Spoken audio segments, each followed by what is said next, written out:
And get Preston. Good evening. At this time, I'll call the meeting of the Marshall City Council to order with the Pledge of Allegiance.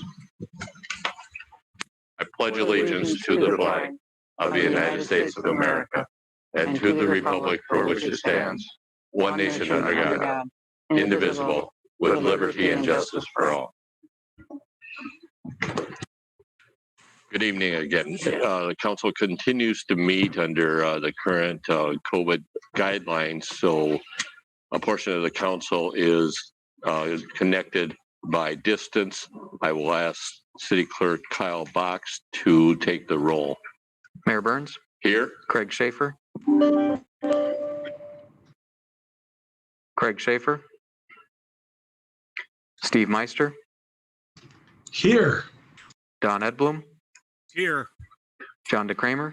Here. Russ Labatt. Here. Jim Lazinski. Here. We have a quorum of the council present.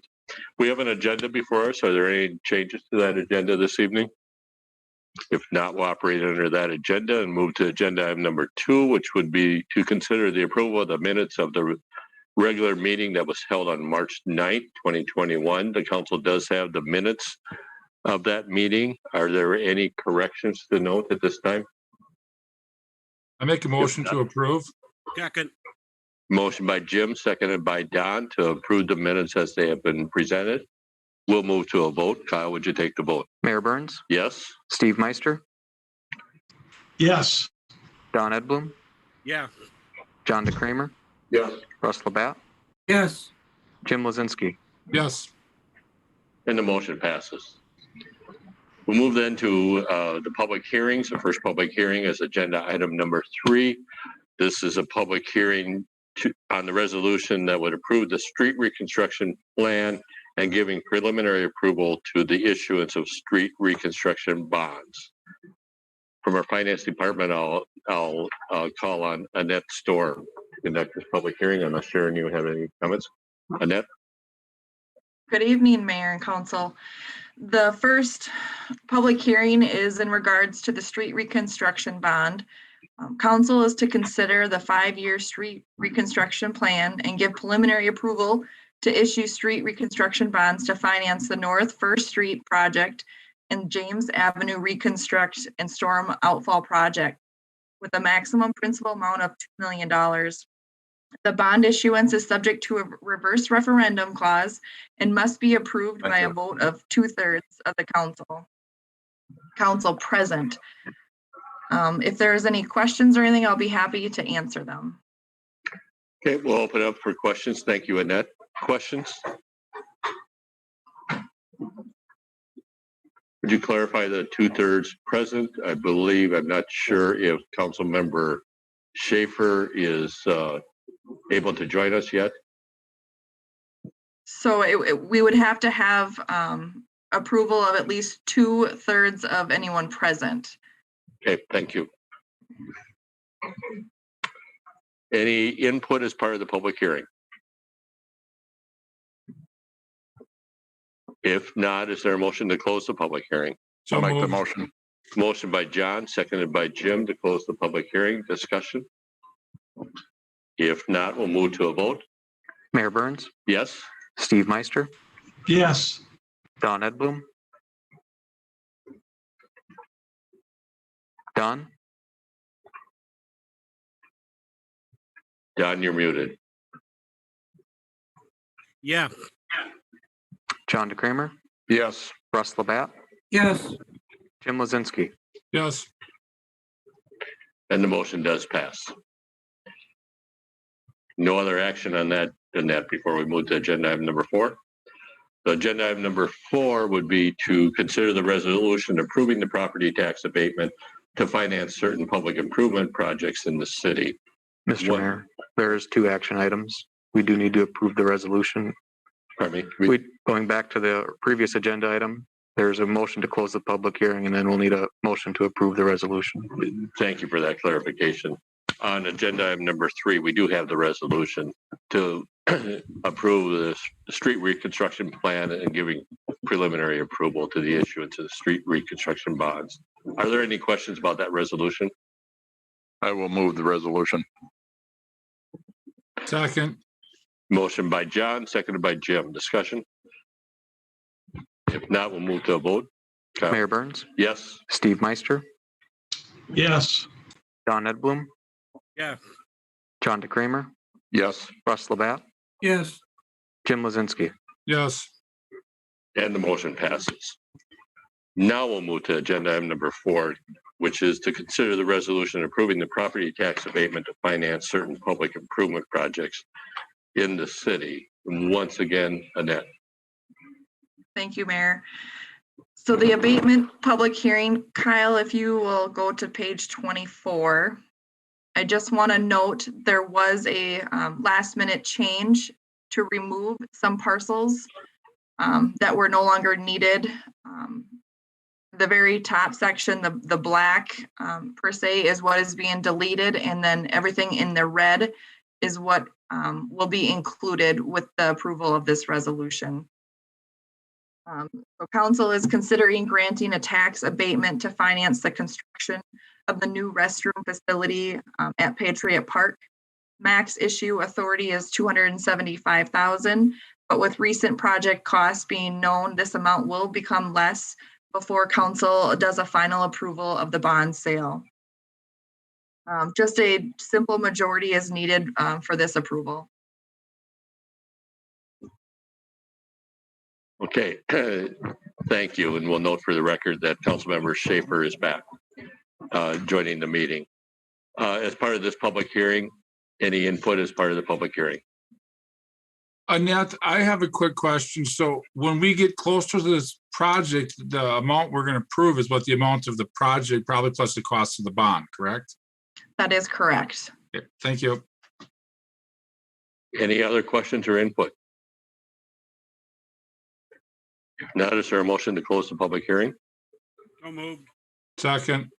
Motion by Don, seconded by Jim. Discussion? If not, we'll move to a vote. Kyle? Mayor Burns, Yes? Craig Schaefer, Yes. Steve Meister, Yes. Don Edblum, Yes. John DeCramer, Yes. Russ Labatt, Yes. Jim Lozinski. Yes. And the motion does pass. We'll now consider the resolution. Are there questions about the resolution that would approve the property tax abatement? If not, is there a motion? So moved. Second.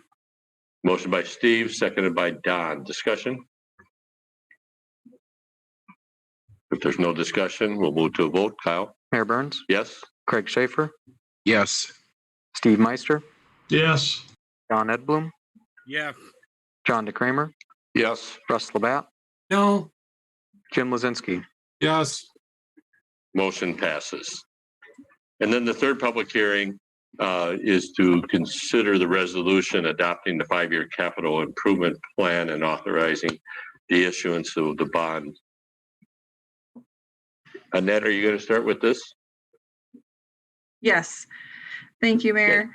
The final public hearing is to adopt a 5-year CIP plan, which gives staff the authority to finance the fire hall re-roof project. The max authority that we're requesting on this one is $275,000, But as with the same as the last, as with the abatement bond, we do know the project cost, so this amount will be much less once we get closer to bond issuance. We must approve with a 2/3 vote of all members, whether they're present or not. The CIP bond is also subject to a reverse referendum, so we will have a 30-day waiting period after the adoption of the resolution. Okay. For the public hearing, entertain any input or questions at this time? Annette, is it for 275,000? Because in the resolution, it says 250,000. Okay, and it's possible I maybe wrote it down incorrectly. Let me double check. Okay, I must have wrote it down wrong. It is the 250,000. You are correct, Russ. Thank you. Thank you. Other input as part of the public hearing?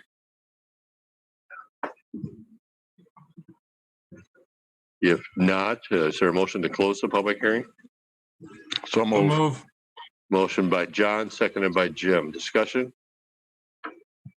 If not, we'll move to a vote. Kyle? Mayor Burns, Yes? Craig Schaefer, Yes.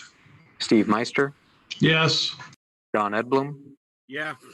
John DeCramer, Yes. Russ Labatt, Yes. Jim Lozinski. Yes. And the motion does pass unanimously. So we'll now consider the resolution. The resolution that would adopt a 5-year capital improvement plan and authorize the issuance of the bonds. Questions about the resolution? If not, is there a motion? I'll make that motion. Motion by John, Second. seconded by Craig. Discussion? If not, we'll move to a vote. Kyle? Mayor Burns, Yes? Craig Schaefer, Craig, Yes. Steve Meister, Yes. Don Edblum, Yeah. John DeCramer, Yes. Russ Labatt, Yes. Jim Lozinski. Yes. And the motion does pass unanimously. Thank you, Annette. We'll move then to the next agenda items, which are the award of bids. Agenda item number 6 is to consider the award for the proposals for the wastewater biosolids storage tanks resealing project. I believe both Bob Van Moore from our wastewater department, as well as Jason Anderson, City Engineer, Director of Public Works, are both present at this meeting. I'll turn it over to either Jason or Bob. Bob, I believe you're available and ready to handle this, correct? Yes. Can you hear me? Yes, we can. Okay. These are dealing with our large blue tanks that we have, the sludge storage tanks. They were built in 2002. They're glass steel bolted tanks. After several years, that caulking on those joints ends up deteriorating enough where we start getting leaks. 20 years is a very good life expectancy out of them. Ours are starting to get to the point where they need resealing, and that involves taking all the bolts around every sheet, cutting the existing caulking material out and resealing all those over the bolt holes and stuff like that. We had estimates of $125,000 per tank. So we budgeted one for this year, and we're going to budget one for next year. I got 2 quotes from 2 different companies, and the quote came actually in really nice from one company, very reputable company.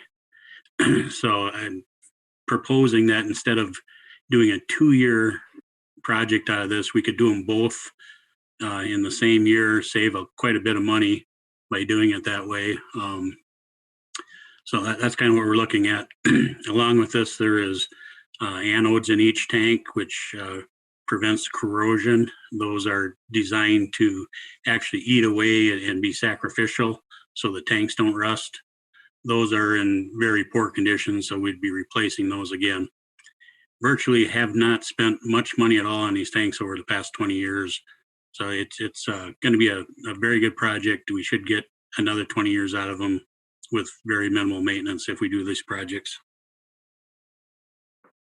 Okay, thank you, Bob. And as part of this, your staff will do a considerable amount of prep work too. Yes, we will have them basically clean. The company does come in and they will hot water pressure wash all the seams to make sure we get good adherence of the new material. So yeah, it should be a good project. And like I say, we've discussed with finance to make sure that it's not going to be any disadvantage to our long-term budget by doing them both this year. Okay, we'll open up for any questions any of the council members have for Bob. John? Yeah, Bob. Sorry. John and then Craig. Okay. Bob, the option with the tank interior concrete floor gap fill, that's part of your recommendation to approve that as well? Is that correct? No, we would not do that. You would not do that? Okay. That would not be part of it. And then they are giving us a $1,000 credit by doing both tanks in the same year. That's where we come up with the $156,400. Okay. Thank you. Craig? Yep. Yeah, and Bob, this is funded out of the wastewater fund. I mean, it's not bonded. These are current available funds, correct? Yes, we've had we added it into the budget as a capital project. Okay. Thank you. Yep. Other questions?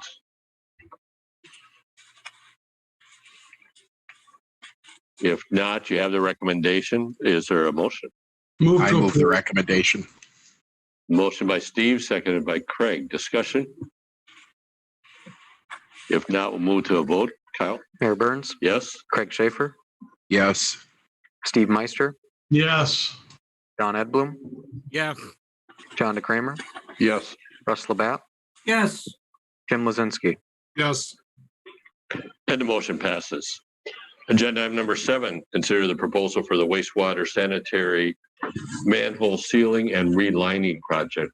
Bob, do you also have this? Bob Van Moore? Yes, I can take those too. We've been relining manholes along our Highway 23 trunk line for the past several years now. We see really elevated hydrogen sulfide corrosion in these manholes. It attacks the concrete and virtually destroys the manholes. We've been working with R&H Painting, which has changed their name to Hyperline now. But for the past 5 years, we've been doing 6 or 7 or 8 manholes, depending on the cost, and trying to get onto like a annual repair of some of these worst manholes. This year, we've got 9 manholes on the lined up to do. This is one company that we've really had a good luck with on the relining. There's several lining companies out there, but this company actually warrants for 10 years, which is kind of unheard of in the industry. We did have some warranty work and they jumped right on it with no questions asked. So very reputable company. So we're looking at, I do budget this out of my equipment repair every year. Do $60,000 to $70,000 about in there for that. And it's just going to be a progression of hitting some of the worst manholes.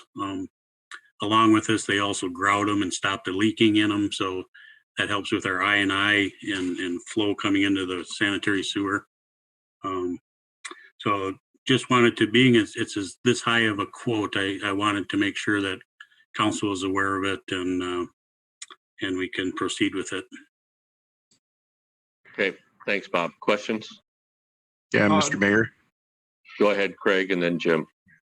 Yeah, Bob, is there any advantage to actually treating the head flow of that water to maybe minimize the generation of hydrogen sulfide? I'm sure you guys have thought of that.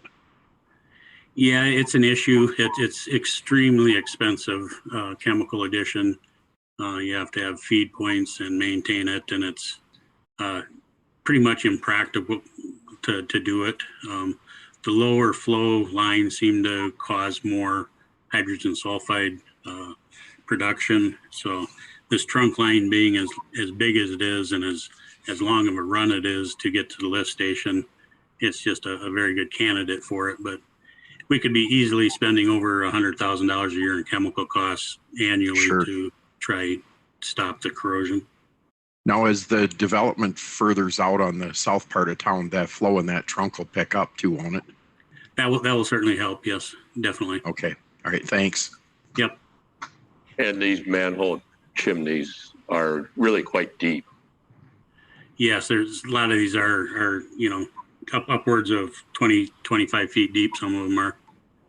We started back at the Highway 23 lift station out by the high school, and we've been progressively working our back down. This will get us past Independent Lumber, heading towards Menards down that way. Then we've done a few other ones scattered around town that were leaking pretty severe, and we wanted to get the leakage stopped. And Jim? You list on here that they should extend their life expectancy to 50 years. Does that mean we don't have to reline them again? Because I believe this trunk line's but only about 20, 25 years old, isn't it? Yes, it is. A standard life expectancy of a good manhole would be 50 years because of the hydrogen sulfide in this line. It's just terrible for life expectancy. They should expand the next to get the following or the last 25 years out of the manholes then. Yes, we definitely, it'll go back to probably 50 years. Okay, it's this way it's worded. It's like, well, we can extend them another 50. I'm thinking that seems like a really long time. No, That makes more sense now. it should extend it for another 50. The pipe itself is PVC, and hydrogen sulfide does not attack that. It's only attacking the concrete manholes. Yeah. So if we get those coated, this lining it's a very, very chemical resistant. Perfect. Thank you for the explanation. Yep. Any other questions for Bob? Yep. Mr. Mayor. Yes, Steve. So my question is, and I understand and appreciate the good relationship we have with Hydroline, but do we or should we utilize due diligence and look out for bids and let them go through the bidding process just to make sure we are indeed getting the best deal? And it sounds like they're going to come in, but you just never know unless you put it out for bids. Yeah, the issue with that is they are the factory installers for this type of material. That's a national company. They do have this region. They've held to the same price since we've started. It's about $400 a foot per lineal foot as they're lining them. If anything came up that was out of the ordinary, we would certainly question them on it. That they're falling in on the same price. It's proprietary. Like I say, this is how we're getting our 10-year warranty on that because it is such a good product. There are cheaper ones out there, but you could be virtually back to the same situation in 5 years, 10 years maybe. So I think it's well worth it. Competitively, I think they're gonna treat us fair. The day they don't, they know they'll probably lose our business. Other questions? Thank you.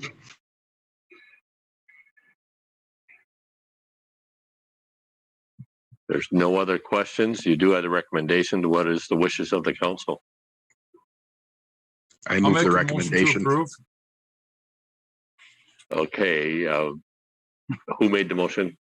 I did. And Jim was right in there with me. So I'll take the second to Craig because he talks more. Motion by Craig, seconded by Jim. Discussion on the motion. If not, we'll move to a vote. Kyle? Mayor Burns, Yes? Craig Schaefer, yes. Steve Meister, Yes. John Edblum, Yeah. John DeCramer, Yes. Russ Labatt, yes, Jim Lozinski. Yes. And the motion passes. Mr. Mayor, Yes, go ahead, Craig. just for the record, Jim, I think we might want to run a clock on that. We will now move then to the consent agenda. We're bringing the items up on the screen that are on the consent agenda. That includes consider the approval of the 2021-22 annual refuse licenses, haulers licenses. Consider the application for the exempt permit for Lyon County Peasant Forever. Consider the approval of temporary on-sale intoxicating liquor license for Lyon County Peasants Forever. Consider authorization to declare a vehicle as surplus property for the city of Marshall. Approve the a change order for the City Hall project, and consider the approval of the bills and the project payments. Is there any item on the consent agenda any member of the council wants removed for purposes of separate discussion? Number 8. Any other item? Number 11 and number 12. Any other item? If not, that leaves 8, 9, and 13. Is there a motion to approve those items on the consent agenda? So moved. Motion by Don, Second. seconded by John. Discussion? Isn't it leaving 9, 10, and 13? Yes. That's Okay. right.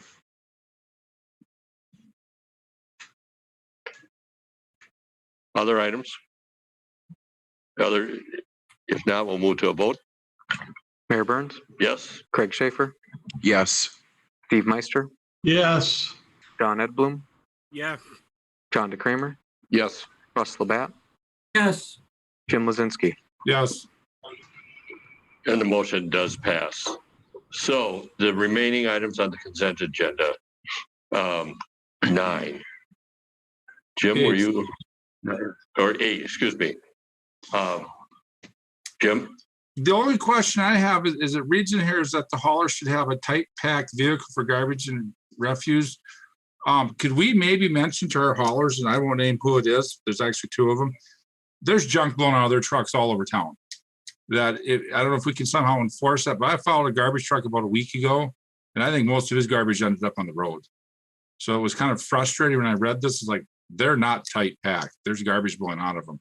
How do we go about when we renew these licenses, maybe express to them that we should keep the garbage in their trucks? Dennis, do you have a comment about that, or Kyle?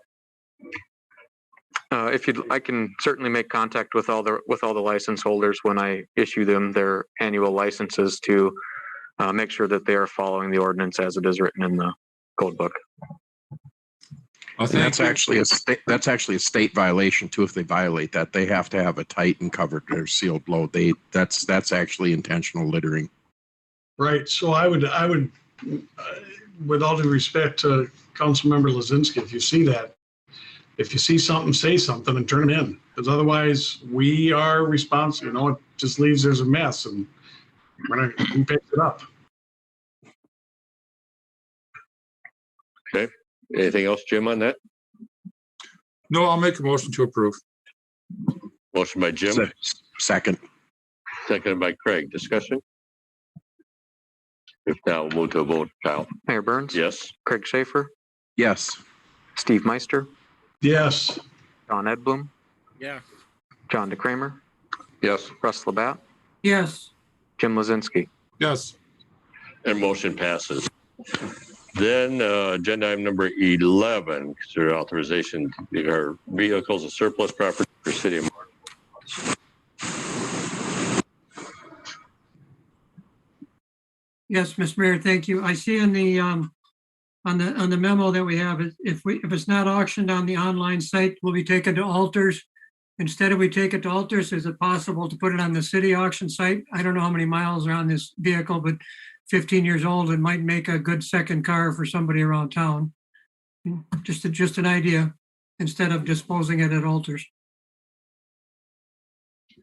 Sharon, do you have a comment about that? City auction site? Well, I didn't write this memo. Did you write this memo? This was a duplicate memo from the previous vehicle that we surplus, but if Okay. there's any Yeah, changes, we can. I think that's a good suggestion and would be easy to do. So we'll certainly amend that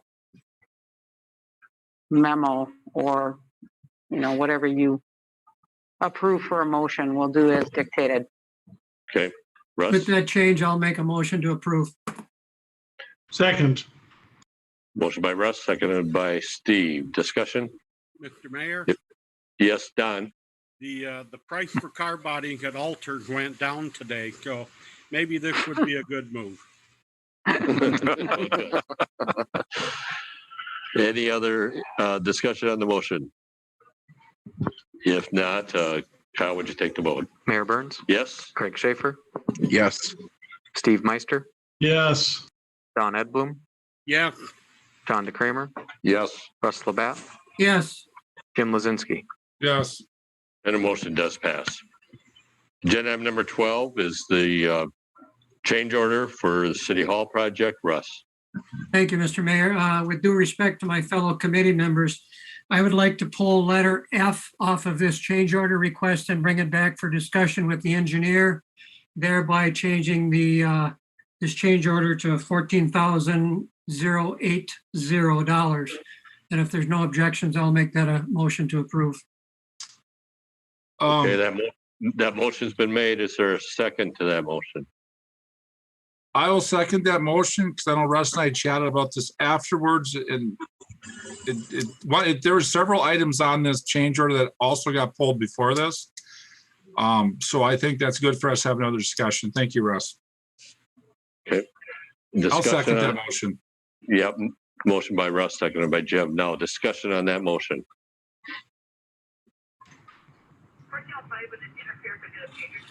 We would expect that, obviously, I know the City Hall committee meets frequently, but they would be able to meet and discuss this prior to our next council meeting.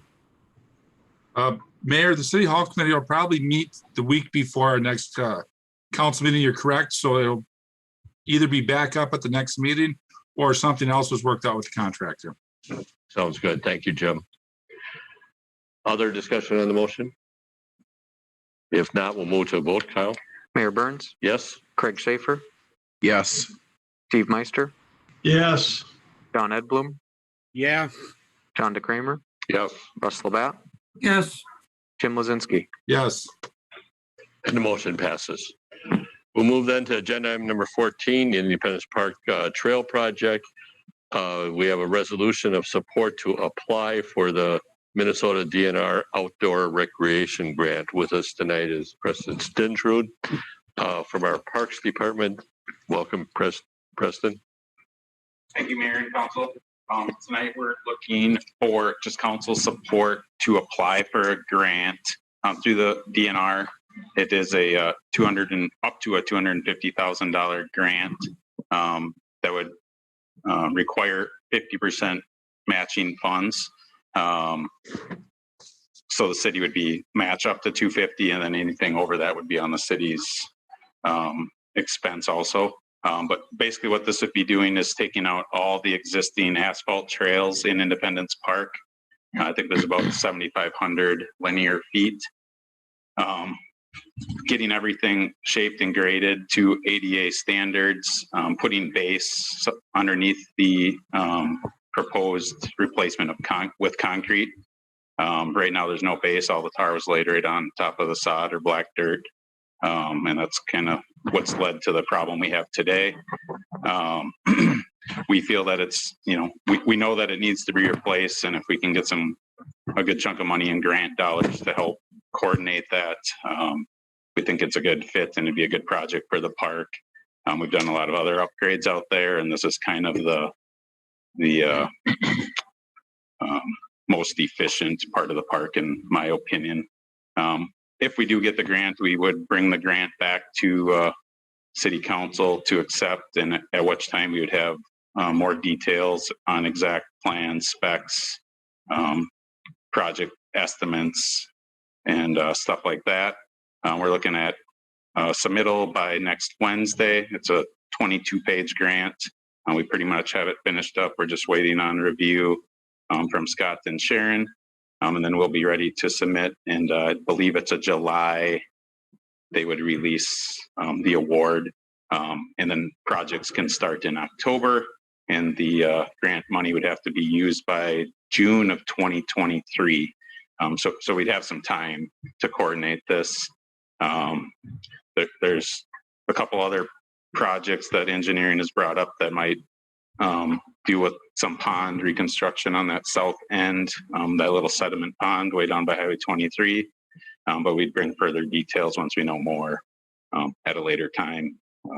I'd be glad to answer any questions if there is any of those. As I said, more information to come once we know the outcome of the grant. Okay, thank you, Preston. Question for Preston. Preston, I have a question. And with Light Up the Night using the park, which is a wonderful thing, are we going to upgrade some of the trails? Because as they drive on them, and I'm not saying they damaged them, but they have. Are we going to make sure that with that activity out there, that those trails are going to get designated to be upgraded so they can continue what they're doing and we don't damage the new trails? Yes. So a couple things. We're proposing, 6 to 8 inches of like a class 5 base under there, and then 4 to 5 inches of concrete. We'll also go from 8 feet wide to 10. And Prairie Home Hospice has also expressed their desire to be a partner on the project when we move forward with construction in a fairly good amount of money, that we'd work out details once we know if we're moving forward. Thank Other you. question? Preston? Go ahead, So, Steve. My question is, we look at different surfaces. This would be a multi-use trail, correct? Yes. So have we looked at all the different trail surfaces, asphalt and gravel or concrete or crushed concrete or P-rock and all those? I know that some of them have difficulty meeting ADA compliance, but just want to know what the decision is for asphalt versus concrete versus those other materials. Yep. In my opinion, for what we're trying to accomplish, a hard surface like asphalt or concrete would really be our only option. With that being said, I believe, and I might be not exact on my numbers, but I believe doing asphalt was somewhere around $98,000 to $102,000 less than concrete. But when you start figuring in the overlays and fog sealing and stuff like that, and bringing the equipment back into the park, my preference would be to pour concrete once. You get twice as long of a lifespan, and you don't have to worry about ruining the park 10, 15, 20 years down the road again. Thank you for putting the time into it. And John? Just more of a comment than a question. I walk this park quite often, and I've had several people stop me and ask me, when are we going to fix up these trails? And the question of ADA compliance was also brought up, and recognize that it's not a compliant trail. So it gives me an opportunity to ask people that are around, and most of them live generally in that area, and ask about the asphalt and the concrete, and preferences definitely to the concrete. And I would have to agree with that, because I've seen this trail get patched and repatched with patches on the patches. Well, if you take a look at the sidewalk along Lion Street, although it does have some cracks, it's relatively the same age. It's in very good condition as compared to the asphalt trail. And I know there's quite a bit of reasons for the, how it was laid and everything else, but this trail is in sad shape. So Preston, one, and this is probably more of a design question, but the bridge that is right where the word gazebo is on the map, that's there's a dip on each side of it, and then it's so if like kids are going across it with a bike, usually they have to stop. We actually, in our cost proposal to the DNR, we have, we don't know, there's two options: if we have to take those abutments out and pour new, or if we can extend the abutments up and just reset the bridge. But it is figured into the plan. Okay. To get it more aligned with the other trail. So, okay, thank you. Any other input?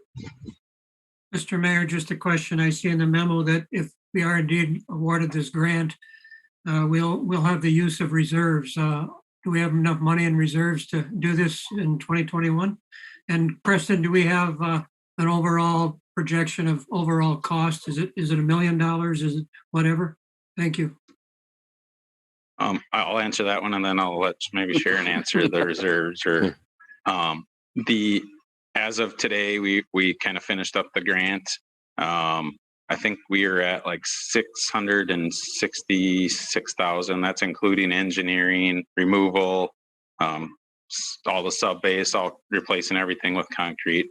And we're already working on the plans as far as getting it ready. So if we get the grant, we kind of have everything together. But that could change a little. But as of today, about 665.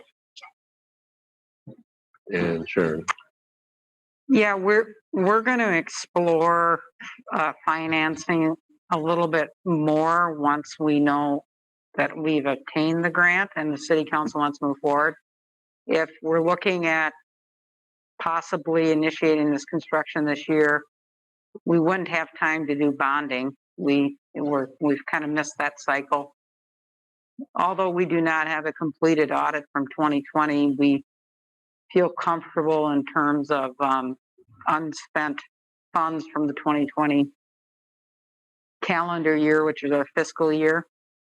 If we get into 2022 construction, we may want to evaluate where we want to go with it. If maybe we would consider bonding at that time and reevaluate it. So, and that you can comment as well, but you and I had this discussion, and if the council wanted to move forward in 2021, we're comfortable with the use of reserves for 2021 and with the option of evaluating different finance methods, and if the construction is 2022. Okay. Thank you, Sharon. Thank you, Preston. Other questions? Mr. Mayor, one other question. Preston, would any city crew be doing this work, or is this a project that we'd hire out? I know the city crew the city got a very generous donation for the concrete, and then the city staff poured the concrete in Freedom Park. Would we do some of the same here or not? I think we would just bid this out. The only thing I could see that we would potentially do with the park staff would be maybe the backfilling and seeding after everything's complete. But otherwise, as far as excavating and pouring, I think it would just be, and not to strain like the street department from helping them, but I think it'd just be quicker to have a crew come in that's their specialty. We did also get local feedback when the street department poured the sidewalk about why we weren't using local contractors, use of time, worker comp potential rate implications. It really makes us think twice. Now, that was a smaller project, of course, and obviously I think there's a benefit to evaluate it, not totally rule it out, but some of the feedback we got, we did and do question whether it's worth it in terms of public feedback. Mr. Mayor. Go ahead, Craig. Yeah, and then just, it's a double-edged sword. My hat's really off to Preston and his crew and our street department, public works department for the work that they do put forward. But I'll say that I know that with some of the previous projects that we've done over the last 2 years, we've had those guys running pretty hard and stretched pretty thin. And we also get, I think, pretty competitive and reasonable bids typically from our local contractors and good support from that professional community. And I appreciate that, and appreciate giving them the opportunity to continue to do good work for the city also. So, and I thank you for that question, raising that issue, Russ. Other questions or input? I would just say, Preston, it's thank you for seeking out this potential funding. As was mentioned, this is a big project, but this is also a well-used park, and certainly I remember when those trails went down, and you are correct, there's no base there. They went right over the grass. Yep. So it's amazing that it lasted this long. I think the trail volume has also increased over the years. You know, biking and walking is far more popular. And we probably didn't do snow removal on the trails 20 years ago. I don't know, but so it's just evolved into something that's just not suitable anymore. We need to improve it. Any other input? Mayor, I'd like to make a motion to approve the resolution. Motion by John. Is there a second? Second. Seconded by Steve. Discussion? If not, we'll move to a vote. Kyle, would you take the vote? Mayor Burns, Yes. Craig Schaefer, Yes. Steve Meister, Yes. Don Edblum, Yeah, John DeCramer, Yes. Russ Labatt, No, Jim Lozinski. Yes. Motion passes. Agenda item number 15, consider the approval of the resolution to establish a fire escrow account. With us tonight is Fire Chief Quentin Brunsvold. Quentin. Thank you, Mayor and Council. Excuse me. This resolution that is in your packet will allow the City of Marshall to obtain a portion of insurance settlements from a fire or explosion and establish an escrow account for these funds in accordance with state statute. This item addresses dangerous properties and buildings damaged by fire or explosion only. Bringing this to council for consideration isn't due to any one incident particularly. This protects the city financially in the event of a property owner doesn't make the necessary repairs and if the responsibility of this property then falls on the city. Within your packet, there was a memo from the League of Minnesota Cities that gives guidance about dangerous properties. And the only section that applied is to this agenda item is number 5, buildings damaged by fire or explosion. Within this memo, it provides the city with the protocols for repairing, securing, or demolishing abandoned, vacant, or dangerous buildings that have been damaged by fire or explosion. How it basically works is after a property owner files a claim for a loss on their insured real property due to a fire or explosion, the insurer must withhold from payment of the settlement the lesser of 25% of the actual cash value of the insured's real property at the time of the loss, or 25% of the final settlement. There are a few instances where this doesn't apply, and it's described on page 7 and 8 of the memo from the League of Minnesota Cities.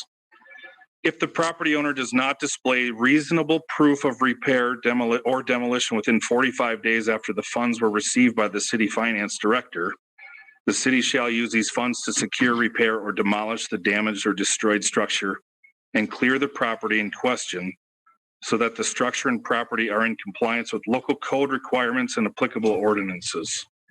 Any unused portion of the retained funds must be returned to the insured. And I'll open it up for any questions if there are any. Okay, thank you, Quentin. Questions? Mr. Mayor. Go ahead, Steve, and then Jim.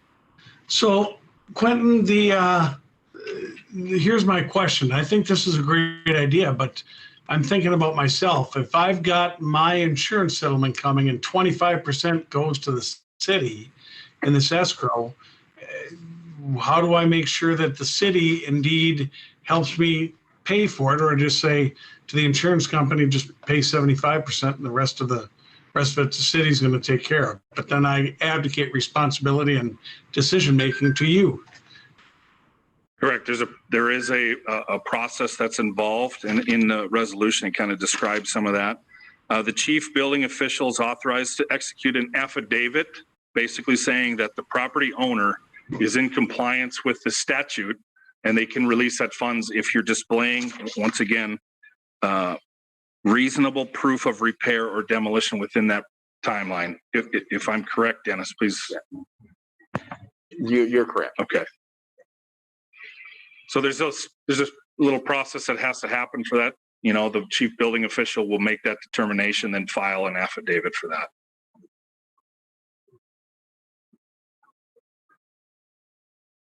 Does that answer your question, Steve? It does. I'm just still confused by this, and I wish I would have reached out to you before, because it just doesn't make sense. Intuitively, it's a good idea, but again, it's my insurance. It's my insurance as property owner. It's my insurance money, and I would hope that we would take care of this. And if I don't, I would hope the city would come after me financially and charge me for any of the things that I didn't take care of. The problem with that, in my opinion, and I've thought about this a good bit since I looked at the packet, is that the only recourse we have then again would be the property, which is actually a negative value, because the only reason why we'd have an interest is they didn't follow through with cleaning the property up and rendering it safe. So our recourse has lost its value and becomes the second liability. Jim, you had a comment? I do. As I read through this several times, and somebody who's been through a fairly large house fire, 25% seems really steep. Some of our lower valued homes, we may put those people in a pinch where they have no money to do anything. We also will have homes that their mortgage is more than that. You take first-time home buyers, they put 3% down very well on an FHA loan. They have a fire, they can't do anything because now we have their money. I think that this needs to be looked at as a 25%. I would look at maybe 5% or 10%. I believe 25% is way too high, because we are really going to put some of our lower working class folks into a bind if they have a fire, because they're simply not going to have money to do anything with their houses. A quarter of a insurance settlement on a house that you maybe have mortgaged at 95% of the value, you're hosed. And you're not, the bank isn't going to help you out because now you have a fire damaged home. So you will not get a construction loan. So we are going to put people in a big pinch with this policy. Once again, Councilman, I'll go back to the fact that we're not keeping your money. If you're showing reasonable proof of repairing or demolition of your property that you own, in accordance with the affidavit written by the chief building official, those funds will be released back to you to be used on day 2, could be day 1, basically. What is reasonable proof that? Well, that's a very large legal definition that was in the packet. I'm sorry, I don't have it with me. Maybe city attorney can elaborate on reasonable proof, but I don't have the packet with me. I apologize to be able to read that out. And that's fine. I've read through, because I will not support, I would support 5%. I will not support 25%. That is taking too much money from our citizens on when they have a disaster in their lives at that time. Brendan, correct me if I'm wrong. I think this was probably brought up because of the house on West Main Street. That is, the debris is still sitting on a flatbed trailer next to the house and has still not been cleaned up. Is that what probably precipitated this discussion or whatever? How the discussion actually started was when that fire happened on, is it East Main? I always screw it up. West Main, whatever it is. West Main. The insurer, which was from an insurance company that I won't name, was standing out front, and he says, "Chief, are you guys on the list?" I said, I guess I have no idea what you mean by on the list. He says, "Man, you got to get on the list. Otherwise, you guys aren't protected. If he doesn't do anything with this, you're stuck with this thing to fix it." And this deputy state fire marshal investigator was there with me, and he says, "Yeah, you got to get on the list." And so I did a little research. He also sent me some information, which is what I supplied to you, on getting on the list. I will say this is probably a little bit over a fire chief's duties to bring this forward, but I figured it's in the best interest of the city to protect the city financially from this type of instance. And so I'm just asking to be put on the list, or just like he described. And you're right, Councilman Labatt, this is where it kind of started from. And it's still kind of in not fully repair, if you ask me. So the list would be lien holders. Correct. It's other municipalities that are on the list of that the insured would keep the money from as well. And we're not the only. The list is humongous, and I didn't bring it with me. I apologize. I don't have my own vehicle this evening, but some cities within the county that already are on the list is Ballatin, Lind, and Tracy are already on the list. Worthington, Adrian in Southwest Minnesota, many other municipalities that are already participating in this. I'm just bringing this forward to become on the list, to, as a taxpayer myself, to become just to be, on the safe side is how I look at it. Mr. Mayor, a question for Quentin. The 25% is not a figure that you propose. It is in Minnesota statutes. Correct. And And I was going to say that on the list are those communities that have the escrow resolution available to them that they've approved it. That's what that creates the list. You Correct. have the escrow. That's correct. Yeah, that doesn't mean it's funded immediately. It's available, but there's no money in it right now. We may never have to set this account up. Right. And in talking with the finance director, that's something that we obviously can't just run to the bank tomorrow to set up. You have to have funds in order to do that. And it's a process that can happen relatively quickly, but we may never need to use it, but it would be there as a resource for us if it's necessary. Once again, thank you for bringing that up. I didn't pick 25%. That was in the statute. And John, I just, kind of a, case of practicality.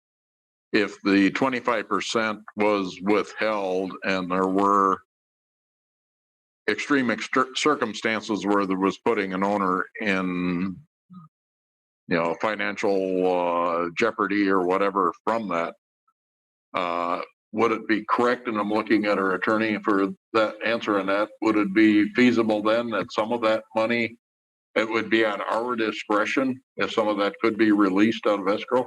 I think it's at your discretion as you define reasonable steps towards either demolition or reconstruction. You can be kind of fuzzy with that definition, I would think, to free up some funds should you want to.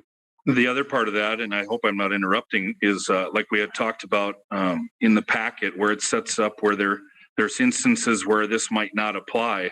And one of it would be if the payments are made directly to a contractor that was providing the work already. We could release those funds directly to them. We're not keeping the money by any means. It's only there in the event that after 45 days, nothing's even happened. We can get rid of the blighted structure if it was necessary.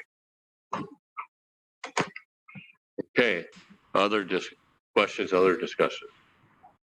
I think one of the other things too, to not get caught up on the 25% is that there's no, other than the financer who holds the mortgage, there's no other requirement on the amount of structure or damage insurance that a homeowner or property owner has to carry. So that 25% could be quite a varied number in actual dollars. And other input? This only Mr. Mayor, I move to approve. Motion by Steve, is there a second? I'll second it. By John, discussion? 4 seconds.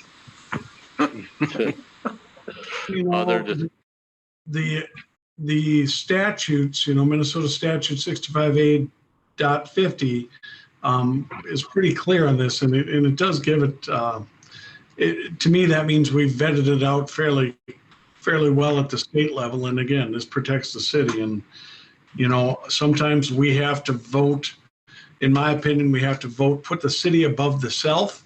And in this case, I think putting the city above the self is the right thing to do. So I speak in favor of this motion.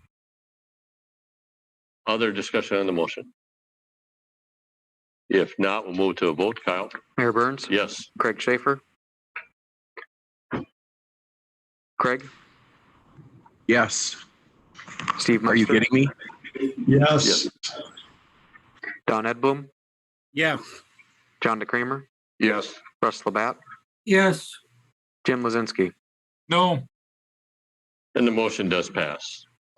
Thank you, Quentin. Yeah. Agenda item number 16, consider the expiration of the COVID-19 temporary employee leave policy. With us tonight, Sheila Dubbs, Human Resources Director for City of Marshall. Sheila. Thank you, Mayor and Council. On January 12th, the Council approved the extension of these 2 temporary employee leave policies that are in your packet. And at that meeting, you requested that these be brought back to the Council in March to determine whether to continue or expire them. As written, these policies will expire today unless an extension is approved by the Council. I am recommending at this time that the policies be expired. for a couple of reasons. Approximately 45% of our employees, those in our most customer-facing positions, have been offered the vaccine. Our police and our firefighters were in the first group of essential employees that were offered the vaccine, and if the employee participated, they have received both shots. Our liquor store employees have recently been eligible for the vaccine, so they've either already had or are in the process of receiving those vaccines.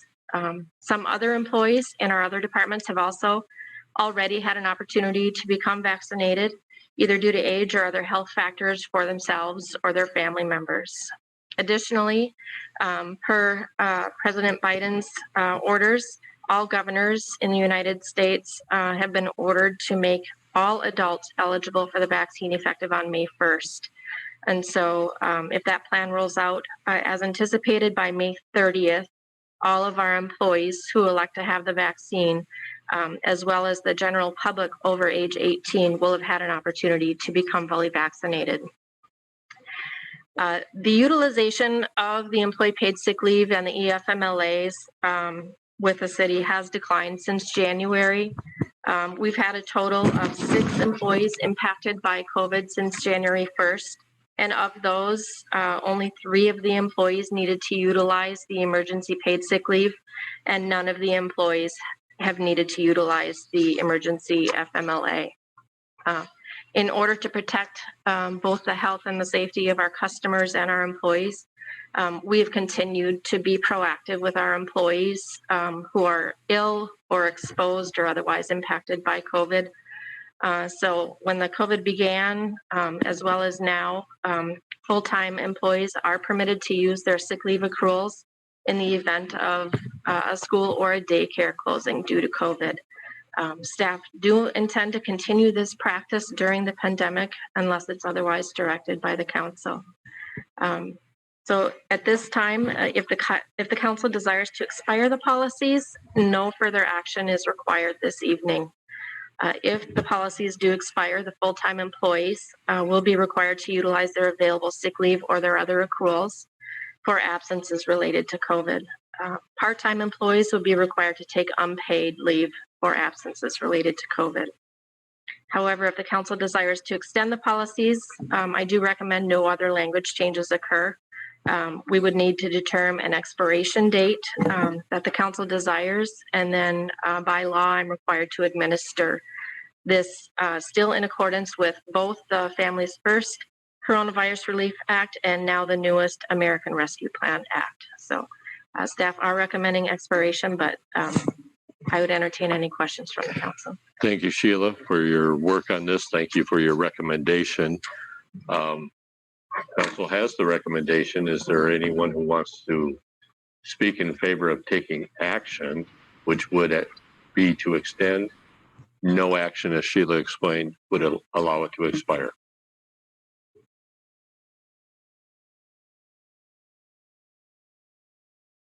Okay. With that, I believe no action will be taken. So thank you. We'll move then to agenda item number 17, consider entering into the agreement for the City of Marshall 2021 Comprehensive Plan. Are you going to start with this? Well, I can. We do have Ilya Gutman, who is present for the meeting. I know they did an extensive review of the RFPs, reference checking, several meetings, lots of feedback from the committee members, some discussions between Ilya and I on where they're at. And I think most of his members of that committee feel pretty comfortable, and I think Ilya does as well. So, Mr. Mayor, I'm certain that Ilya could add to this conversation. And I'd also, before we turn to Ilya, on the committee were council members Ed Bloom and Meister. So thank you. You both may have some comments also. Ilya, do you want to start out with any comments on your recommendation?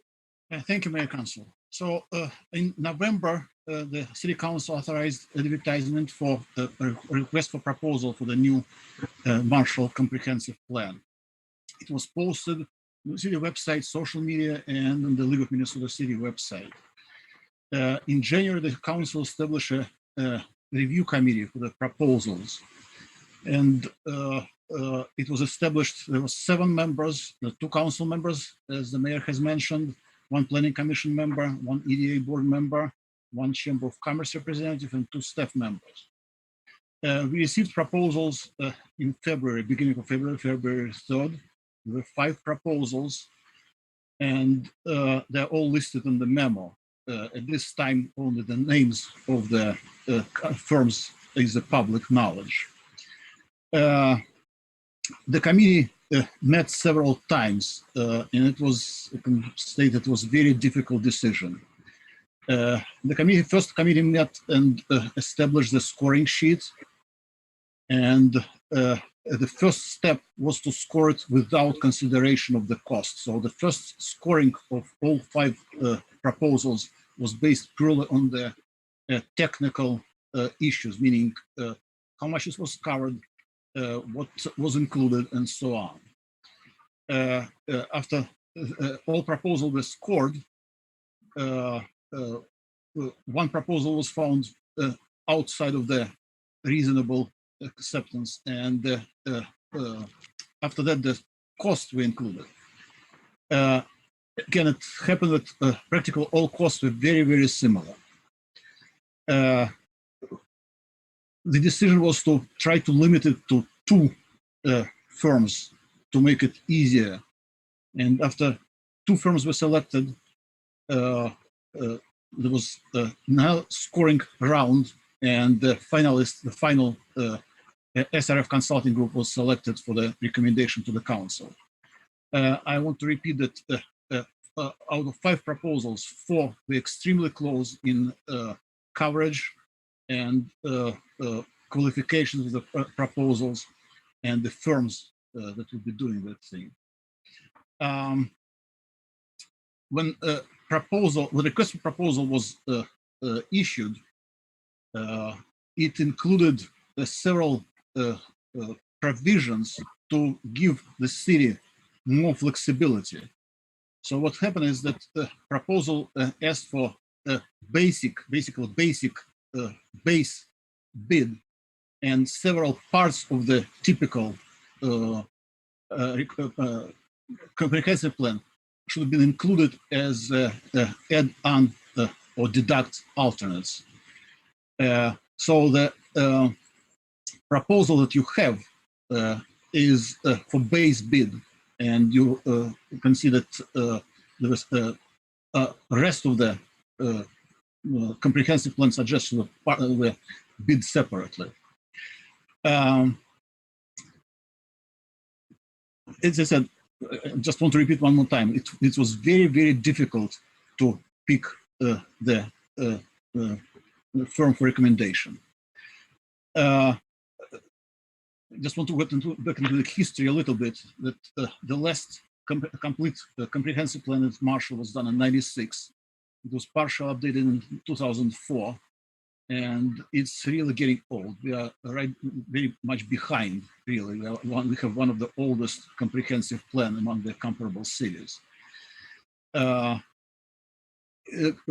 All proposals, and of course the proposal that is recommended, include very extensive public participation plans. So the new comprehensive plan will take into account the wishes and desires of the citizens.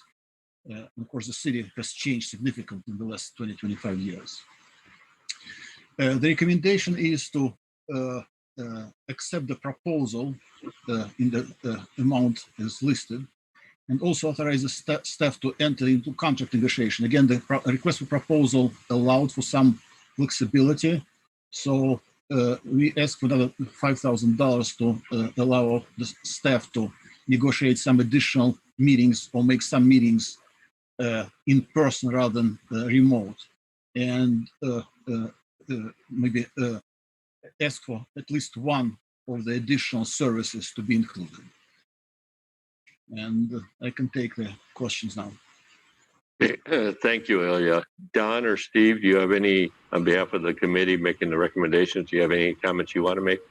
I think, Mr. Mayor, thank you. The comments made by Mr. Gutman were spot on. We spent a lot of time and we did our due diligence. This committee worked very effectively, very efficiently, and had a lot of discussion, and I think the recommendation is sound. Yes, Mr. Mayor, I think I think we had 4 meetings, and I think over all those 4 meetings, only one member missed 1 meeting. So everybody participated. Again, just kind of echoing what Ilya said, you know, we had 5, we kicked out 1 right off the bat. We were down to 4. And those 4 were very, very competitive. And then once we got down to 2, I personally reread the proposals, rescored them again. And I'll say in our last meeting, we were kind of split between the 2 finalists. And through you know, some discussion and more thinking about the 2 applicants or the proposals, we kind of came to a consensus as a group without any arm twisting, without anything like that. We pretty much came to a consensus with SRF, and I think we're all happy with that recommendation to go forward. Thank you, Don. Thank you, Steve. And thanks for all the extra work that has gone into this. I think the consultant working on this is important, but the process also is very important because this is a plan that will guide the city till probably 2045. So this is a long-term comprehensive plan, just as the 1996 comprehensive plan served the city well too. Questions for Ilya or the committee? Mr. Mayor, I'll start out. I appreciate the work that everyone has put in. Just a question on the additional elements of the proposal. You know, we've talked about housing being a primary concern within the community. We've talked about transportation and we've talked about ordinances. I don't see any of those included. And if we include all of those, it's about $9,000 versus the $5,000 that was recommended allowance. The other thing that I have with the proposal is that all the meetings will be virtual, and we know how COVID is starting to relax a little bit. We don't know what's going to happen in the next year, 8 months to a year. I would really like to see some in-person meetings in town with employees and with the community. That's just my opinion, but I just question why we shouldn't be adding more on the additional elements portion of it, and if that was discussed at all. Thank you, Mr. Mayor. Go ahead, Ilya. Those elements, of course, can be all added. They are all part of the proposal, so we can, the council definitely may add any elements that are listed in the proposal. The reason for exclusion of the housing, transportation, and utilities is to a degree the real life. So I believe there is the housing study was done relatively recently, and I believe there is a interest in a new special housing study right now is being discussed. As far as transportation and utilities, I discussed this issue with Jason Anderson, and he thinks that we may be able to live without it. Now, what I want to emphasize is that some elements of those elements, if I can repeat that word, will be definitely part of the comprehensive plan, because you cannot have a comprehensive plan with not mentioning those elements. It just, they will not be specifically addressed and as a special part of the comprehensive plan. Definitely, as I said, they can be, if the council wishes, any of those elements together or separately or in any combination may be included. As far as the meetings, there was a special discussion during the review committee. And yes, we did pay attention that all meetings included are virtual. In my conversation with the firm, with the SHR, what they said that there are some advantages. They said, surprisingly, or maybe not surprisingly, sometimes participation in virtual meetings is greater than in personal meeting. And I can imagine that for some people, it will be easier to join the virtual meeting than go somewhere. And for some people, it may be easier to speak during the meeting, especially if they are not on the screen. So if they're talking on the phone, for example. On the other hand, practically everyone agreed that we would like to have at least a couple meetings in person. So that's why that's part of those 5,000 that staff requested as additional cost. But the request for proposal included some leeway for staff to negotiate.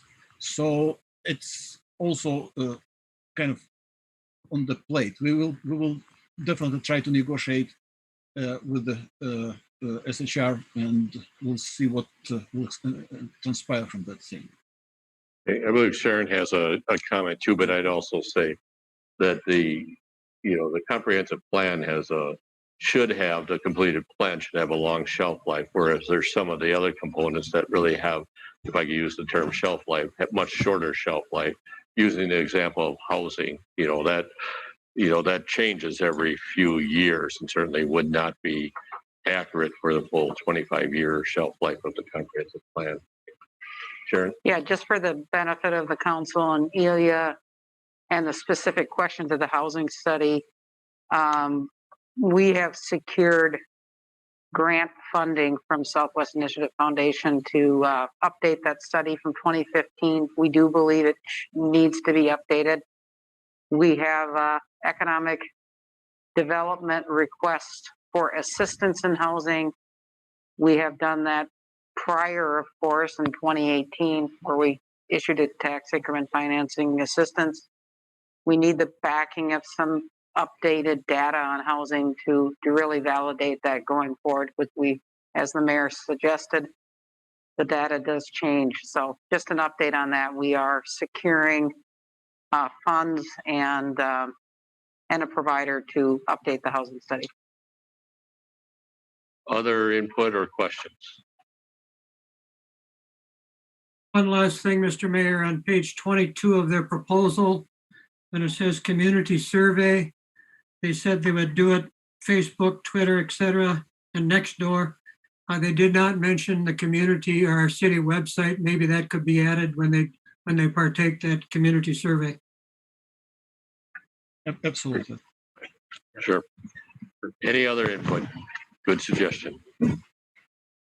If not, you have the recommendation that the comprehensive plan engage the SRF consulting group. Mr. Mayor, I will move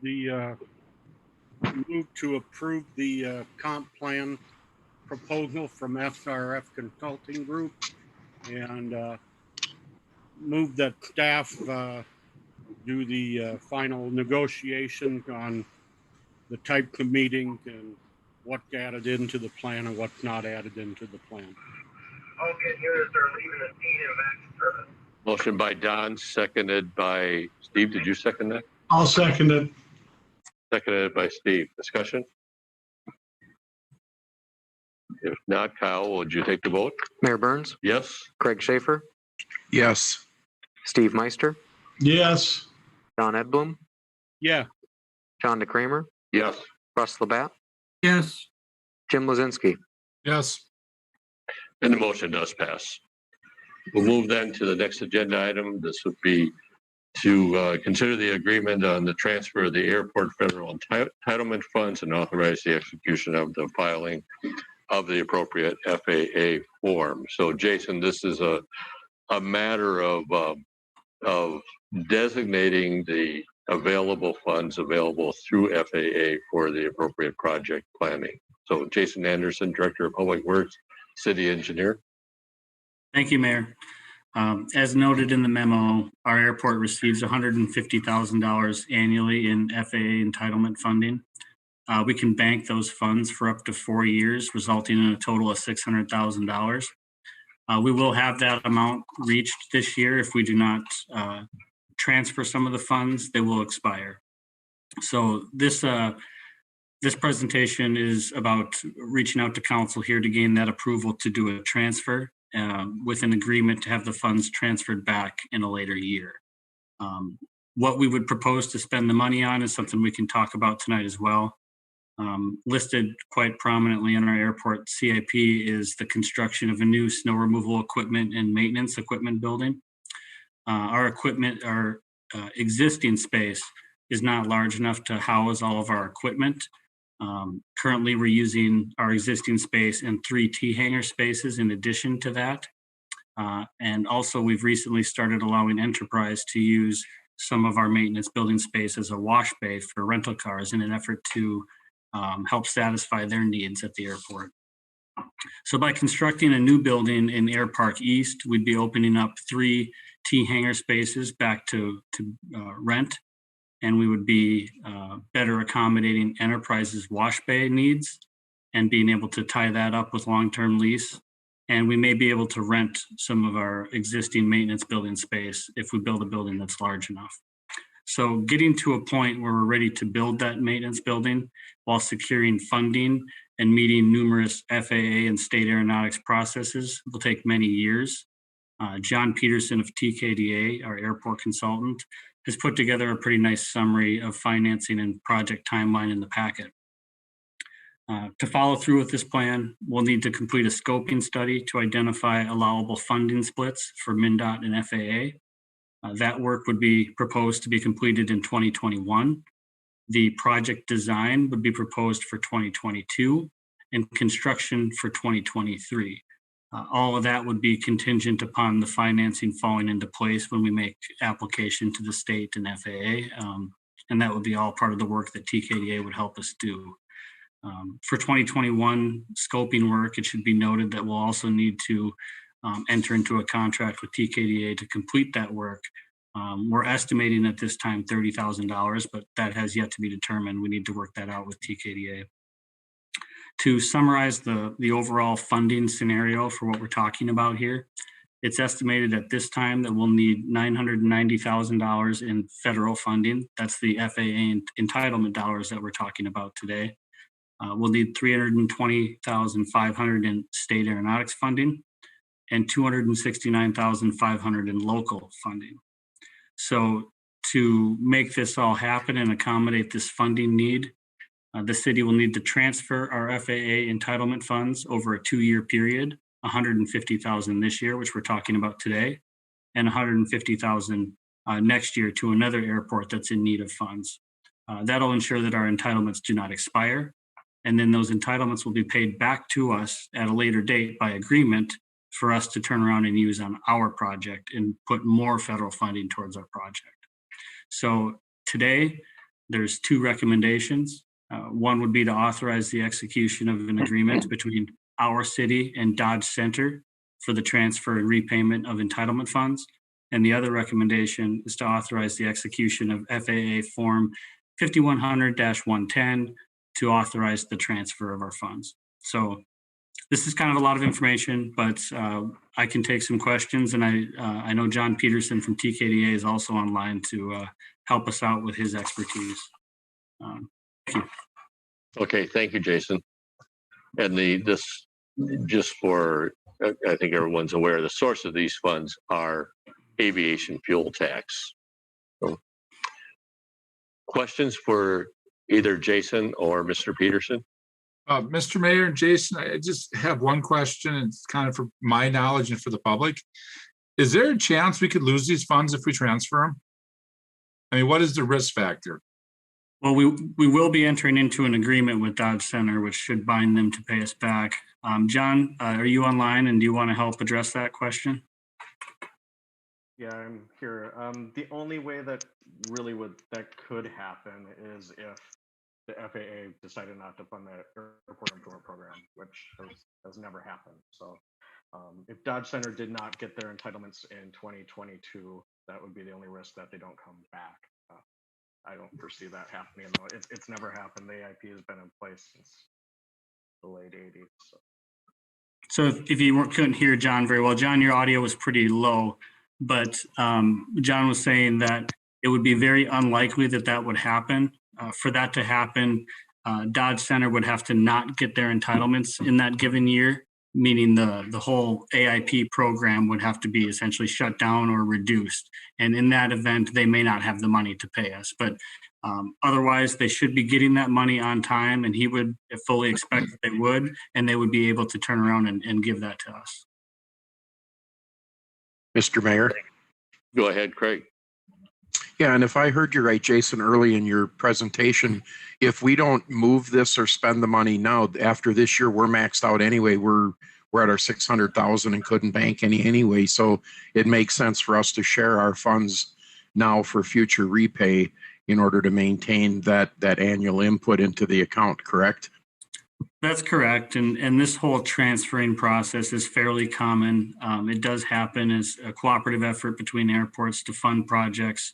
It allows us all to bank funds and help really fund the things that we need to get done. As we all know, construction, building, all these things cost so much money nowadays that 600,000 does not go very far any longer. So we're kind of forced to put it to do these things where we bank them and then do a larger project. And as I indicated, right now in our CIP, a high need out there is addressing this maintenance facility and getting our stuff into a space where we have room to operate.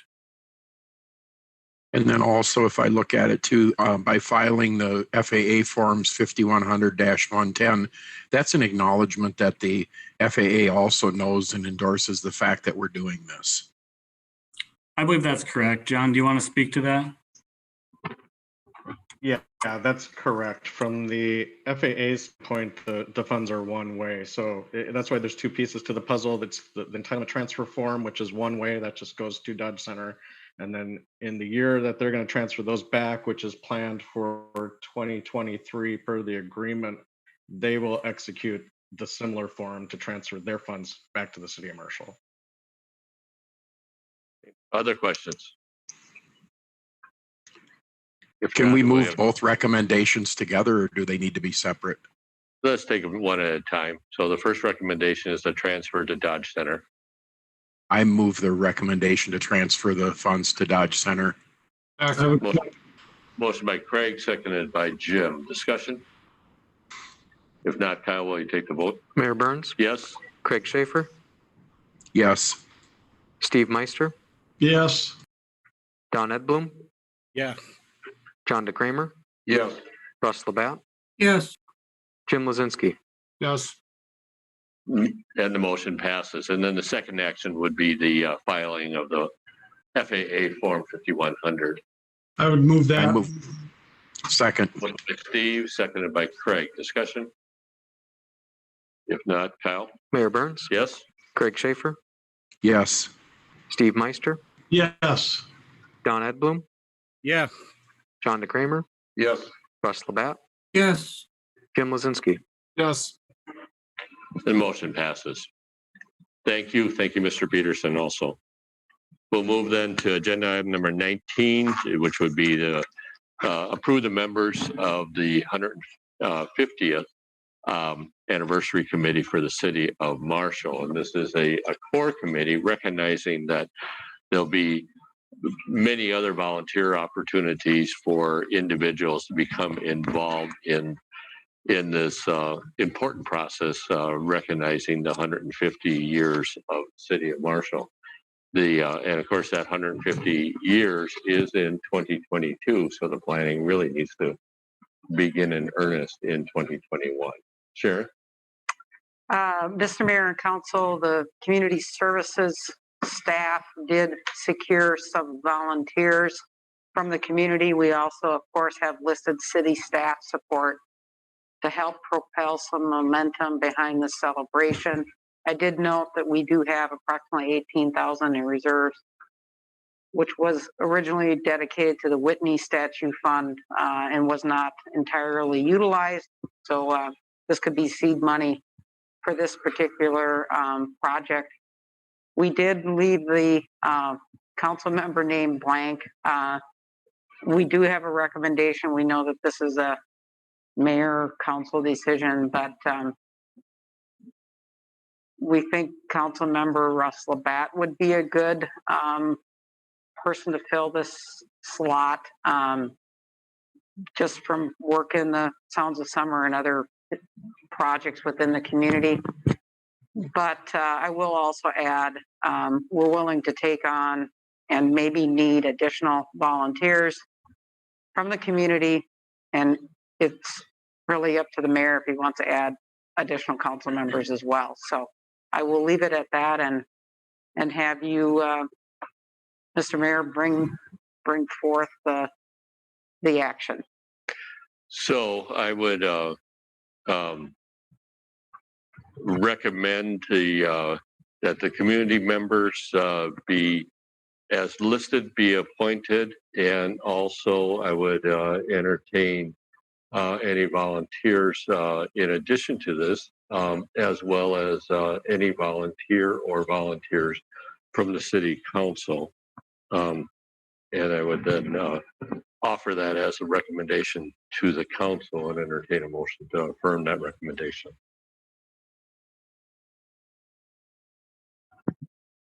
I think the choice of Russ Labatt is a wonderful choice. Russ, are The you only willing? one I'd throw in there, Bob, is I think you do a good job. I know that you may have time on your hands with your, I don't know if you're retired or not anymore. That's up in the air right now, but I would also recommend you, Bob, because you've been around for a long time. Not saying you're old. Mr. Mayor, with all due respect, Go ahead, Russ. Mayor, with all due respect, I personally decline. I just have some personal things going on. So I thank you for the consideration, but I have to decline at this point. Thank you. You know, and we can hold off on the council member. I don't want to put people on the spot right now. I mean, if people want to think about this and then get back to me over the next, week or so, that's fine.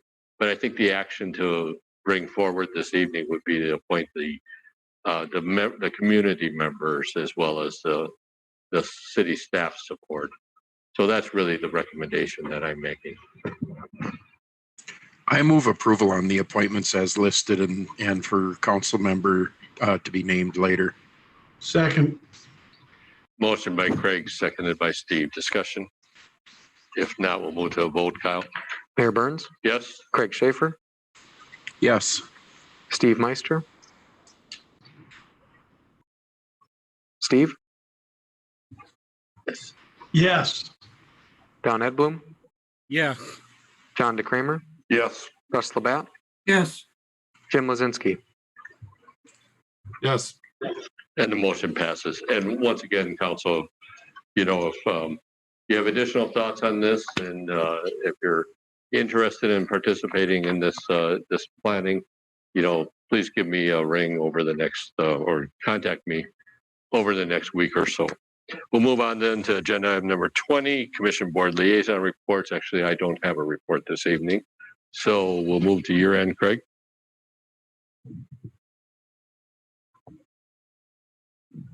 Craig, you might be on Thank you, mute. Mr. Mayor. Yep. Yeah. I'm a little slow to the trigger tonight. I don't know why my eyes are a little foggy. Been on this computer all day today. The only thing I've got is a really good update on the Merit Center. And, I'm going to take a little soapbox liberty here. I can't ever sing the praises of what's going on there enough and the absolute awesome job that Jasmine, our coordinator, does out there. And of course, she gets a huge amount of support from others in the city and in the community, and from our leadership with public safety and with Alex and the fire department and everyone else. But just a few things that are going on now. Granted, there's a little bit of COVID hit on this, but so far in 2021, there's been 741 people attending training or events out at the Merit Center. Just some highlights here. And these are notes and bullets that I appreciate that Jasmine put together for me to help toot the horn a little bit. And they had a great turnout for a National Fire Academy course that they held at Merit February 20th and 21st. 31 firefighters attended, and this is a brand new course that was offered by the National Fire Academy, and it was the first one offered in the whole state. So that's pretty awesome that Merritt got that. Merritt also hosted its first vaccination clinic put on by Southwest Health and Human Services on March 10th. They administered 498 vaccines, and that's a first round. So those folks will be back on April 7th for their second dose. And I want to say again that all those efforts, and it's not just what's been going on at Merritt, it's what Avera has been doing with their vaccination clinic, the pharmacies. I'm hearing from a lot of people that have had either getting the vaccine or on schedule to get the vaccine.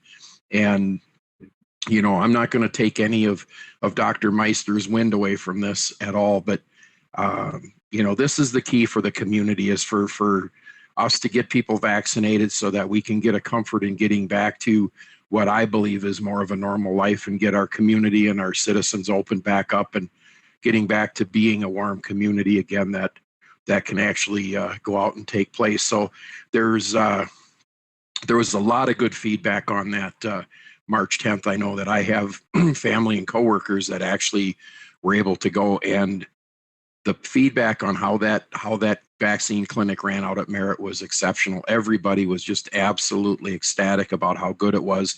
And there's a lot of that goes back to Jasmine and the other city employees that stepped up to help along with Southwest Health and Human Services. But people thought that the venue was awesome. They loved the Merritt Center and the coordination and how smoothly that it worked with in and out, and just nothing but good news to say. Now, the state of Minnesota is holding another vaccination clinic, which we all got that press release, but this is for the good of the community. It's a 2-day event on the 26th and 27th, and they plan on administering 1,000 vaccines in that 2-day event. And then on April 10th, the Merritt Center and the Marshall Fire Department are holding their first Southwest Minnesota Fire Conference. And the intent with this is to make this a reoccurring event. And one of the neat things about this is that it's actually being provided by Central Lakes College Fire and EMS, which they have a very, very strong program, probably one of the top ones in the state. So they've got 6 vendors coming, and they're committed to having a booth for the event, and they're sponsoring the breaks and the meals. The hands-on training is utilizing props at the Merritt Center, as well as bringing in outside props for the event. ADM is actually donating corn for a grain rescue course. So just good local participation. Excellent things to help get Merritt and Marshall on the map. Obviously, you know, it's a 1-day course in April, but that one in February was a 2-day. So that should have resulted in heads and beds and people in the restaurants and other places where we could get them in overnight on the 2-day event. So just kudos out to Merritt, and Alex, thank you too, because I know you help a ton with that stuff too. So I just can't say enough good about what's going on out there. And that's all I have. Thank you. Okay, thank you, Craig. Steve? Thank you, Mr. Mayor. We had the EDA meeting, and in that meeting, we talked about a couple of issues around the Parkway 2 addition, Maytech daycare update. There's a lot of work on that that's still right in front of us, and we're working on funding for that and looking at all the options available to that. As we know, childcare is a big deal, and we've got to get that taken care of. There was some leadership cultivation discussion between different organizations such as Blandon, MLA, Montana Institute, etc. We talked about some building permits, Commerce Park marketing data, and some.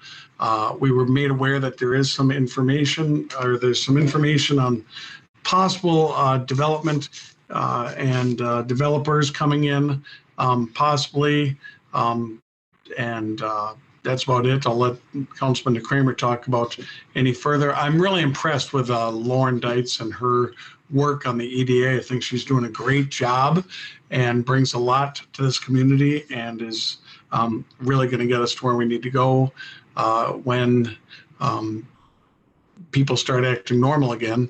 We'll talk about that a little bit more. The community services, we did have a meeting predominantly around pool development and requests for proposals, and that's basically what that was. So that's the end of my discussion. Okay, thank you, Steve. Don? The Public Housing Commission will meet in a couple of weeks, and the Planning Commission has a special meeting tomorrow night. I may miss that since I am getting my first COVID vaccination tomorrow, late afternoon. So that's all Very I good. have. Thank you, Don. John? Okay, I think Councilman Meister did a good job on the EDA report. Really don't have too much to add in there. It was really an informative type meeting. There was no action items at the time, so we covered a lot of ground and information and discussions. MMU did meet as a commission a week ago Tuesday night, and just basically a number of general actions taken there. The following Wednesday, the commission met as well for, I believe it was probably 5 to 6 hours in a strategic planning session, which covered a lot of ground, and a couple of things I want to address there. First off, as far as the water treatment facility, the Marshall water has started to be softened. The system is being put into operation. It is gradually being dialed in to make sure there's no problems with the system, first of all, that the distribution system can handle the changes without a drastic water change. But citizens should start noticing some improvement of water softening as we progress.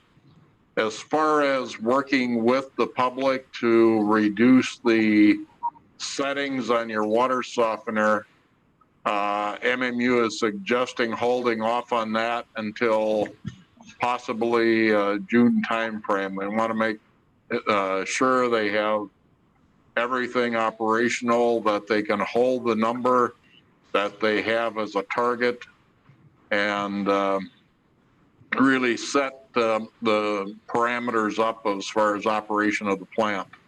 And so they're expecting that to take till up to June to get that done. Should also be noted that along with instructing our citizens how to work with their water softeners, there's a lot of things that are coming up for MMU that the public really needs to be educated on. In 2023, Missouri River Energy Services, which is our distributor for power, is changing over to a time of use rate. So how that really affects their customers is a little bit yet to be seen, but the public is going to need to be somewhat aware of that potential impact, that sometimes during the day, turning on a air conditioner or a dishwasher or something of that nature could be more expensive than it would be otherwise. So there's going to be an effort by MMU to start training our customers. What is a time of use rate? What does it mean to you? How do you watch it? And part of that involves training with our advanced meter reading system and metering setup. So that involves getting portal finished so people can actually monitor what power they're using, when are they using it, and really following that. Another setup that is in the works as well that they need to address is load control. And about 40% of the homes in Marshall have got what way back when was referred to as ELF, which is a load control system, which turns off for 15-minute intervals. It may turn off your air conditioner or may turn off your water heater at times of very peak usage. And this tied in with the time of use rates. So when power gets to be very expensive during the day, when it's in short supply, the cost is going to fluctuate more than likely through the day. And so right now, those of have working units, MMU keeps the peak power down by cycling off your air conditioner for 15 minutes or your water heater for 15 minutes and keeps the peak power down. That system is about 30 years old and essentially is dying. They can no longer get parts anymore. What they have is what's left over. And so they're looking at a means, if they do it, of replacing that system. So if that as well comes about, there's some additional training that needs to be done in public on what does that really amount to? Do they try to get it hooked up in your house? What's the effect? How does that go? So there's quite a few things that are going on in MMU, and really a lot of it is good stuff. It's good things, getting ahead of the game, keeping up on our system and keeping our infrastructure strong. Last commission to talk about is the Diversity, Equity, and Inclusion Commission. This is the new commission we started off in January. That commission met with their full membership last Friday, and really the meeting ended up being mostly involved introductions of the members that are on that, discussion through the bylaws of what that takes, what's expected of the members, and just really a meet and greet time virtually on the system. Coming up in the next meeting, we do need to have another co-chair appointed or volunteer, whichever way voted in. And doing that because we are losing one of our present co-chairs for that commission in a move to out of state. Last item, just to give you an update, Ways and Means did meet, and one of the items on the Planning Commission discussion tomorrow night is the draft of the storage containers being used throughout the business area. So there is a draft ordinance out there, and that's going to be discussed at Planning and Zoning tomorrow night. Okay, That's it. thank you, John. Russ? Thank you, Mr. Mayor. CVB Visit Marshall met, and with Cassie being out on maternity leave, Adria has done a wonderful job. And during the month of February, I guess they helped with the bridal extravaganza at the Bella Cucino.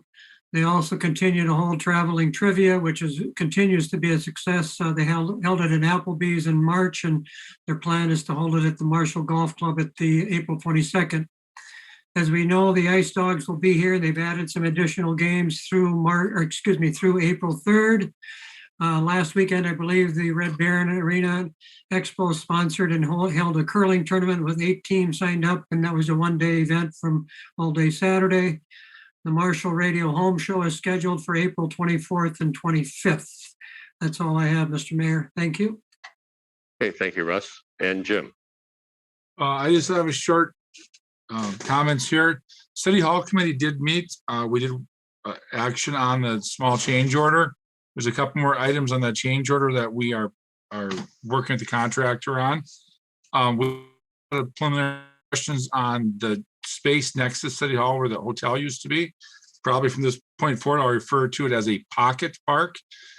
We just had some preliminary sketches, nothing hard yet. It was on whiteboard. We gave some direction to the architect on different ideas, and they'll be bringing those forward. But again, it's just sketches on a whiteboard, so there was nothing set in stone. And that's all I have. Thank you, Jim. We'll move then to council member individual items. And Jim, let's start back with you. To keep this short, all I said is be kind to each other, and it's spring out. The weather's getting nice. Thank you. Russ? I have nothing, Mr. Mayor. Thank you. John? Just to kind of add a little bit to what Jim said, probably check your sump pumps, and in some cases, you may want to move your hose out to the street to get it to drain if need be. So I don't know, we're dry, but this rain keeps up for a few more days, might need it. Good point. Craig? Thank you, Mr. Mayor. Yeah, everybody just stay safe and keep cheering for spring. Get your vaccines if you can, if you're so inclined. Thank you. Thank you. Steve? Yeah, make sure everybody gets their vaccines as they desire. That's the quickest we can get back to normal, but don't drop your guard. There's a lot more COVID popping up in places. We see super spreader events going on in Florida again, and it'll be nice to get back to normal, but we're not quite there yet. So Minnesota's doing great. Lyon County's doing great. Marshall's doing great.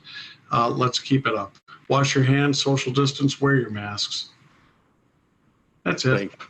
Thank you, Dr. Meister. And Don? I have nothing, Mr. Mayor. Okay. I will then move to staff reports. Sharon? I had intended to give a update on the strategic plan. I did not get that work done, and hopefully I can present that at the next council meeting. That's all I had, Mr. Mayor. Okay. Jason?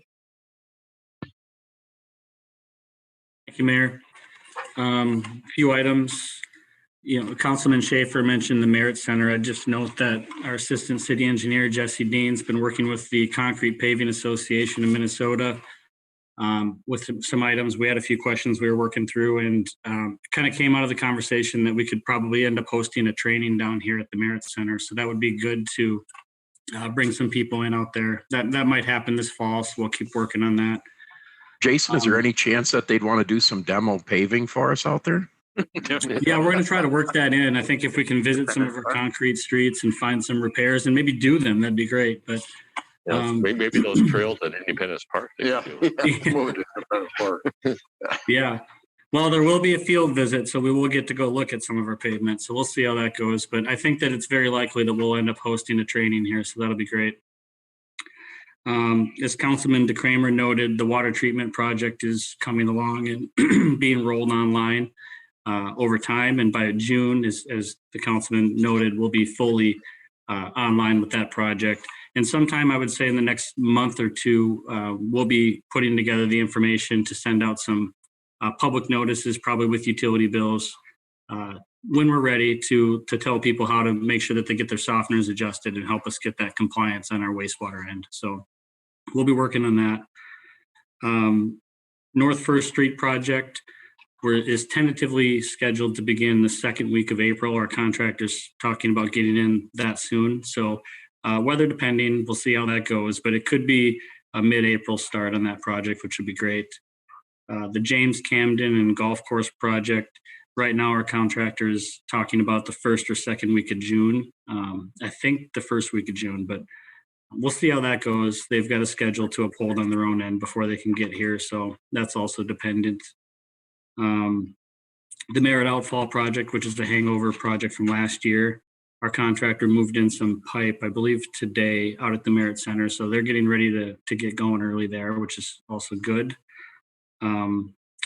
The Z78 Outfall project has a bid opening next week, Friday, and the State Aid Overlay project should begin advertising this Friday. So projects are moving along, and we should see some activity fairly soon. Any questions, and I can answer them. Jason, I do have a quick question. It's about 8 months ago, we talked about the bridge to the back of the airport. And since we talked about that maintenance, I thought of that. What is the status on that bridge? So we've done the review. We have a set of plans prepared. We are just holding off on that until the time is right with funding and to come back to the council and push a project. I want to do a little bit more digging and have a few more conversations with the consultant and really determine what the best timing is. But we do have a project and design ready. It's just a matter of coming back to the council and getting that buy-in to do that project. So we just haven't gotten there yet, Councilman. We have a few more questions to ask and really want to make sure we feel good about what we're bringing forward. Thank you for the update. Any other questions for Jason? If not, Dennis? Thank you, Mayor and Council. Just one quick update is I believe Mr. Schaefer, you're always asking about how the Helena project is coming along. The environmental analysis has been submitted to the Minnesota Department of Ag several months ago, and in February, late February, they have given, I would almost say about like a 90% approval. They've had requests for basically a deeper dive into a couple of the borings that they have. They've been analyzed to 5 feet. Now they want 3 borings, I think, to about 10 feet and a couple other borings taken. And the city received notice that a go for one call has been made by the environmentalists to come back on site to do some more borings as the Department of Ag is requiring. So I think we are slowly moving towards approval for the analysis, and then we should be able to get closed on it yet this year, I'm hoping. Oh, I was going to say decade. Well, we're in a new decade. Yes, we've got a long time ahead of us for that. So we'll get that done. Dennis, Perfect. if I could just add, I didn't get a chance to talk to you, but my understanding from Department of Ag is that, and this is probably known by all the council members, but to maybe make it fully aware that the responsibility of the cleanup of any chemicals is forever on the part of Helena. Is right. And so I tend to think after, kind of hearing that the investigation, the strategy of them moving forward is ultra careful, just knowing that even with a purchase by the city, their liability or requirements remain. But I just thought I'd add that comment to your report. Correct. Thank you. And actually, if I could just, because that's a great point, Sharon, and I know that Dennis has addressed that when we were very, very early in the project, but there's a couple of council members for sure that weren't here when that work really initiated. And that's exactly right. The environmental survey that's being conducted right now under the guide of the Department of Agriculture is simply to ensure that there is no obvious or direct threat to public health, welfare, of the environment. It's not endorsing the site as clean. It's endorsing the site as stable and not needing additional work at this point in time. And provided that the city doesn't ever operate a similar business that would contribute additionally to that, we have absolutely no liability there. And as a stable set site, it should fit just fine for what we're trying to do. But that's exactly right. We don't assume liability for that because it's a site now known, studied, identified, and documented. Thank you. Any other questions for Dennis? If not, you have the remaining items, which includes the information items, including the building permits, the listing of the upcoming meetings. Is there anything else to come forward for this meeting this evening? If not, is there a motion to adjourn? So move. Second. Motion by Craig, seconded by Don to adjourn. Discussion? If not, by voice vote, all those in favor of adjourning say aye. Aye. Opposed? Motion passes. Have a good evening.